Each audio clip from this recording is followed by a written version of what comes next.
Here's how to add or remove exclusions in Microsoft Defender. So if you have a safe app or folder that you trust and you want Microsoft Defender to ignore, here's what to do. First of all, open Windows Security, go to the Start menu and search for Windows Security and open it. Now click on Virus and Threat Protection, which is below the Home option in the left. Now under Virus and Threat Protection settings, you need to click on Manage Settings, which is highlighted in blue color. From this page, scroll down to Exclusions and then tap on Add or Remove Exclusions, give administrative privileges, and then tap on Add Exclusion.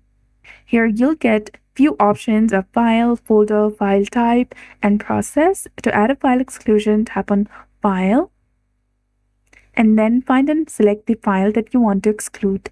It will be added to the exclusions list. And to remove an exclusion, click on the drop-down menu next to it and click on Remove. So that's it. I hope you found this video helpful. If you did, please like, share, and subscribe. Thanks for watching. We'll see you again in the next one.